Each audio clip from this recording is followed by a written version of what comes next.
Hello and welcome. One of the things I knew I wanted to put on my shelves, as well as my Christmas trees for the upcoming season, are some flying keys. I went online and I got to looking for some different skeleton style keys and some of the things I knew I would need to be able to make these. I actually found a kit that was already put together on Amazon, and I will link that below for you to be able to see which one I got. However, you can use just skeleton style keys, fishing string, and cut out some of the wings and some of the little glue dots.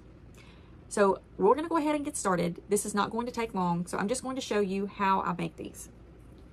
So first you're going to need keys. These keys came in different sizes. I would like to get some that are larger, but these are fairly nice. These keys all ranged about 2 inches long, which was a good size, especially for a mini tree or for some of these smaller shelves. So I really recommend these. They're a good weight, and I love the color of them. I do believe you can get these in multiple colors. I went with the bronze or brass color so that they would be more of an older vintage look.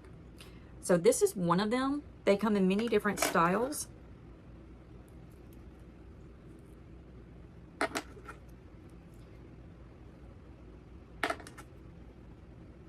These are just a few to show you kind of what they look like, but this is the one that we're going to start with.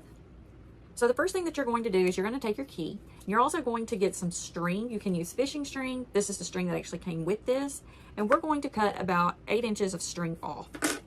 I ended up doing about 12 inches of string just for the fact that whenever I took it and folded it, I didn't know if I was going to have enough to do what I want to do with it. Plus, I want to be able to have different lengths so that if I do all 12 inches and then I get through, I can then take them and make them shorter at the other end. So I went ahead and did 12 inches on all of them. I'm going to take a little bit of it at the very end and just tie a knot just to hold that together. So I just have a little simple knot down here at the end. Now I'm going to take mine and just kind of try to figure out like where the weight of it is. Of course, we're going to have a lot of weight down here. So I want my string to go down at the end of this one for sure, because I want it to kind of balance out as it is hanging. And this is the fun thing about this is we can actually trial and error it. So I'm actually taking mine and looping it through the first little group down here. And I can see that this one hangs pretty well, but it's actually inside right there. If you're not careful, it will just flop, and that's not what we want it to do. We don't want it to dangle like this. So we for sure need it to come in through the top of this one. They're not all going to be as heavy on this end, so some of them you won't have to go through all of this of trying to make it balance out. Okay, after going back and looking, I can actually see that this one holds better if it is down just a little bit from the end, because I'm trying to get a good balance here, and so that is actually where this one is balancing the best. So I took it out of the actual design and down onto the neck of it. So the next thing you have are these little wings. These are made out of like a little sheer material. You can make these out of like a paper if you wanted to. You could do white paper with the little black lines. You can do this however you want to if you're wanting to make your own. So I am actually going to take my wings and my little sticky dot or my double stick tape, however you need to do it, and I'm going to put it on top of on the bottom part of my string to where maybe it will help hold it in place. And then my wings can just kind of flutter upside down. There we go. So by doing that, it actually holds my string in place and will keep it from moving around. Now this one is not holding exactly level. If you want yours to be level, you can keep playing with it until you get it to be exactly what you want it to be. You can also do the end of the key up or down according to the way you want it to look. This one I'm going to put up. We're going to start with one of the smaller keys. This is the smallest one that I have. It's the one with the little heart on it.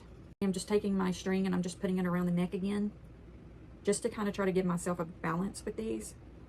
So that's the thing that you're going to have to do, is try to figure out where it balances best for you. I think mine is okay here, just right down off of the neck of it. This one I actually have the tail or the bottom of the key down. I think I'm going to leave it that way. So now I have my wings and I'm going to do them the same way. I have my little glue dot in the center. And I am going to just take it and stick it onto my string. And then I'm going to pull it back down just a little bit to where they just kind of flap out there.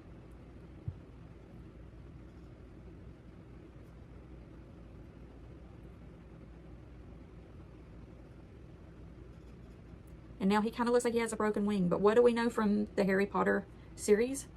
One does actually have like a broken wing that it's flying with, or an injured wing. So they don't all fly straight. They also fly at angles because they're going in circles and turning around and things like that. So it's okay for them to not all be perfect and exactly the same. So we're going to And you can keep playing with this until you get it to be exactly the way you want it to be, but I'm okay with mine being a little bit crooked. I ended up having 5 different designs that I'm going to do with mine. And so they're going to all be basically the same though.